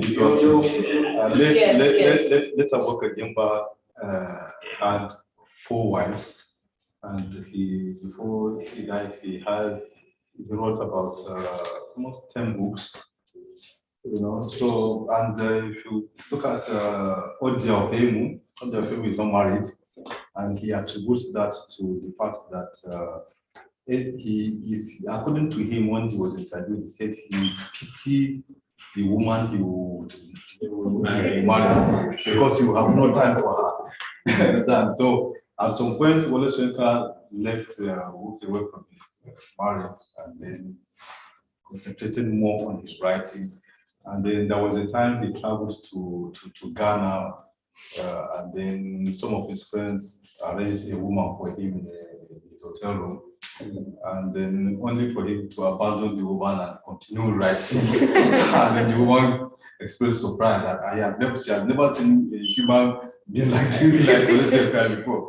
It's just a personal thing. There's no fast rule about it. I think volume doesn't matter, but the quality. One person can live on a play or on a poem of 10, 20 things. What comes out is different from that other person who maybe gets distracted and he comes out with 20, 30 points at once. So if you want to bring out that work that gets you the Nobel Prize, that's what I'm saying. It's not about the Nobel kind of, like, I'm talking about the Nobel-worthy work. Honestly, you have to.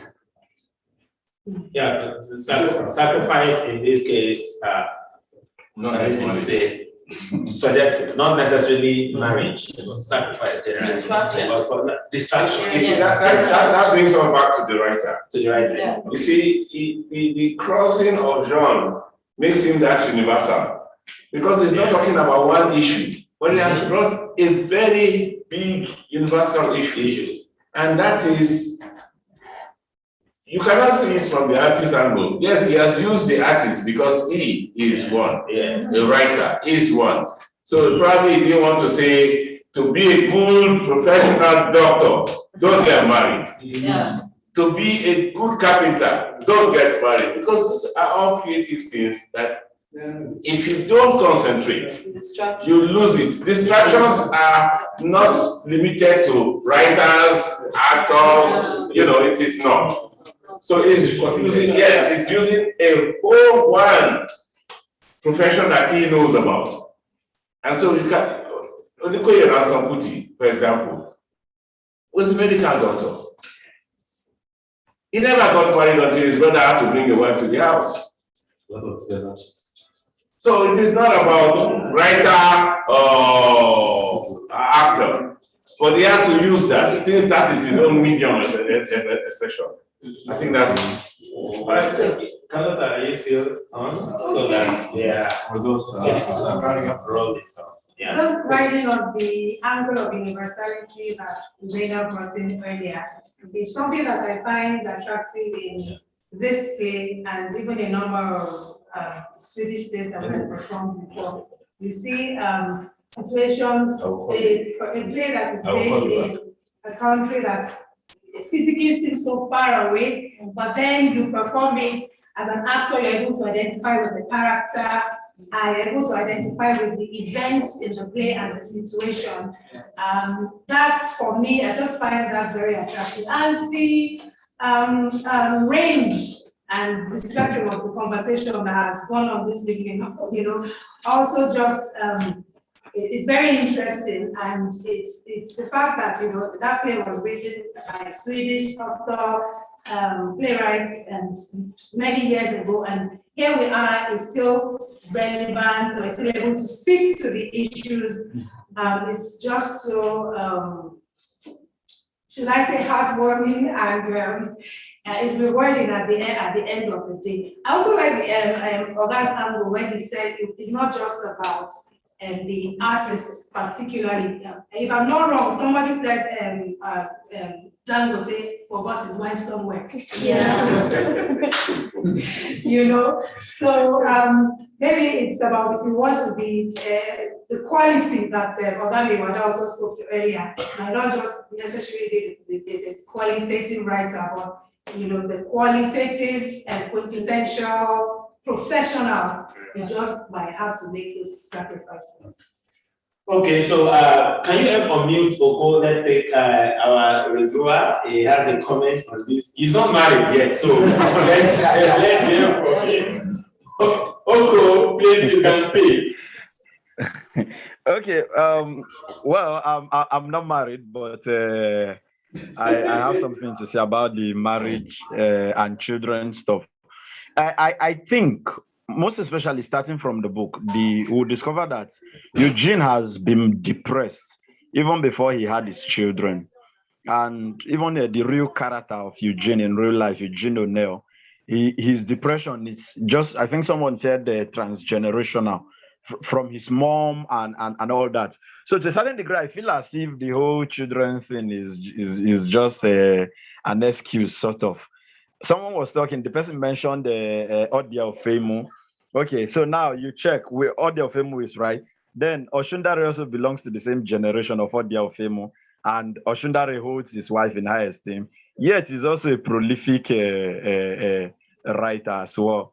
So I think that Eugene's problem extends beyond just the children, because the whole creative venture, the whole creative venture at some point, like it or leave it, the human in us will begin to long for the human presence around us and all that. So if the artist shouldn't have children, and after everything he still comes back and say, "Don't leave me," and all that.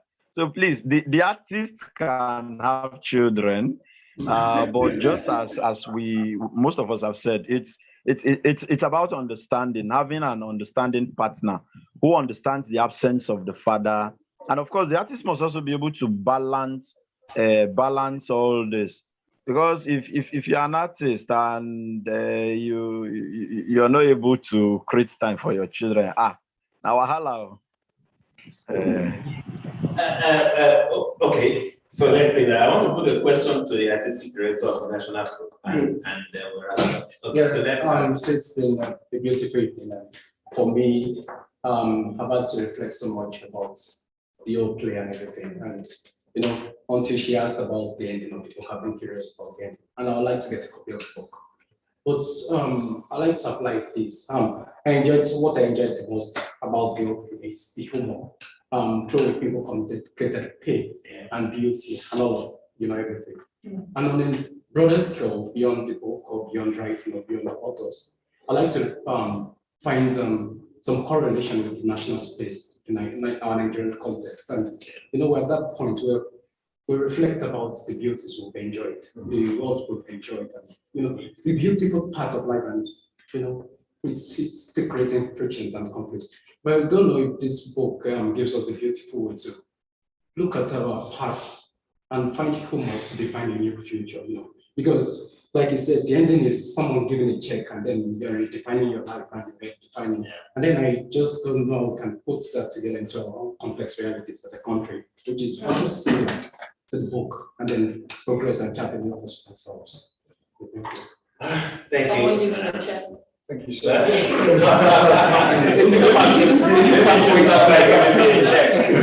There's someone giving us a check. No, we're finding a new way to redefine it. Okay, and I'm going to take us back to the issue of family, and that's why I actually, sorry, sir, I had to ambush, the artistic director. Ahmed is the artistic director of the National Troupe of Nigeria. So all the other troops we are in now taking it back to, for instance, the Ogundes, the Oladipo. Now we're talking about having no family because you're an artist, whereas they are having plotted families because they are artists. I mean, a lot of people have said the reason mobile theater, for instance, or traveling theater is dead today is because nobody, Alex, for instance, will not give his wife that kind of permission to travel with a troupe and you are gone for 6 months. So what the man does to keep a troupe is to marry all the women that are available, including their Folayon, I don't know. All the people are Folayon, Gabriel are Folayon that we have, they are from different, So I mean, what is your take on this? I just like to take your opinion on this in relation. He did that for economic reasons. I don't know, is that economic reason? Well, yes, economic reason for the truth to keep moving. And here we are also saying that productivity for productivity, you don't need distraction. In this case, I wouldn't want to say that, having many wives and then who are part of the troupe, acting in the troupe, being costumers in the troupe, and whatever, the different departments of theater. So how do we balance these two, especially looking at our cultural background? Well, just like we have said, it's contextual. Individuals are different. Even in terms of, playwrights and even the actors themselves. But the way people live their life is different. For instance, I'm one person who is committed as a movie. Wherever I go, I will take a particular way that goes with me. And then if I go to another part, again, I'll take another one. She has that comfort. Yes, you can't divide the children because they might likely be at different stages of life. That's why I teach. Because children are also important part of the people in the family. So it's contextual. And in the future, when you decide to say no, I don't even have anybody, but I can, have my own truth. And we can be able to move from one place to another. It's all about, the way we look at life. Generally. So we cannot be able to say we'll tie this discussion to a particular direction. It has to be based on context. What a person likes to be as a writer. Let's look at people like August Strindberg. Ibsen. Were they married? What was their lifestyle? Why they are three wives? Huh? 3 times. She married 3 times. Exactly. Exactly. But at the same time, when they are own period, there might likely be some writers who don't even have wives, but they may likely have mistresses. To take off their time. So we cannot be able to say, this the right answer. It depends on the individual and the contextually. What do you mean? The environment they want to use. All right, so I'm not reading the comments and then we wrap it up. And unfortunately, we don't have time to discuss that much. And Elizabeth just accused us, to challenge us. He said, the portrait of the artist is so male. Don't we also have female writers? In other words, female writers should not also marry because they want to concentrate on their work. I mean, that's what she is trying to say. Well, I'd like to say very big thank you to us. It was meant to be a 90-minute affair, and we have done exactly 120 minutes. That's 2 hours. Thank you for being part of this evening. This is something we do very often on a monthly basis, virtually at the moment. Not here. Next month we have another reading, the total person unapologetically black is what we are reading via Zoom next month, and then continuously. And of course, also on the 9th of October, we're very much happy to have you join us for the second edition of our Independence Play. And if you have money to do us, honestly, we are still looking for fun. It is called the Independence Play, and the play we are staging is incidentally, a play which was commissioned, which was supported by the Swedish Embassy in 2016 as a poetry theater, just 20 minutes. It's been rejigged. The playwright is Makede Adeniran. We have expanded it. This is the 3rd time we are showing it, and all 3 are different, but it's still the same title. It's called What the Hunter Saw. So when the information goes out, what you'll be seeing is What the Hunter Saw 3.0. because this is another version of the same play. And incidentally, it's a play that interrogates the life of 2 writers, Nigeria's Wole Soyinka and Sweden's Thomas Manströmer. So that play will be on stage. It was at 2 festivals in the last 1 month. The festival in Poland, and then another festival in Austria, though virtually, because of COVID and funding could not travel. So that play is what we're using for this year's edition of the Independence Play. And it's going to take place in Abuja here on the 9th of October. And then we'll look at moving it around. And we have Zenon here. We have some kind of arrangement in place. We are going to start showing plays at Mamba Cafe at the Inside Amusement Amusement Park. It's our Amatan season series we are working on when there is no rain anymore. So we'll be at Mamba for regular performances. So we invite you to join us. The gentleman is still on the screen. We also have we have a session we call Nigeria Northern Ireland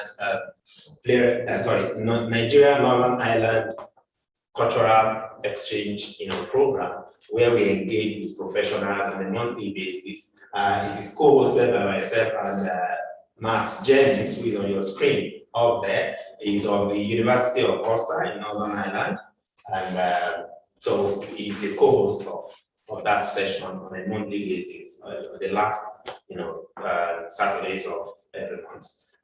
Hopefully we'll get to invite you for the next session as it's relevant. So I want to say a very big thank you. There is a whole lot to do. We'll be getting emails from us to inform you of what we do. We are currently running, or we'll start a project of, which is supported by the MacArthur Foundation. That is actually starting with that What the Hunter Saw for Independence Day on good governance and transparency. So if there are opportunities you think we can benefit from, this is what they call it in the media now, paid announcement, right? So this is a very good one. So if you have opportunity, you think we can benefit from, this is what we do. We don't have farms and we don't have ministry. This is what we do 24 hours of our day. So thank you very much for coming around, and the rest of this is Yes, thank you so much for coming around. It's been a long evening. We will end up with some more drinks, some food, before the accents, I think. Thank you so much for coming, and we will continue our operation to spread Swedish plays and drama, and also for the exchange with Nigeria. Thank you. Thank you.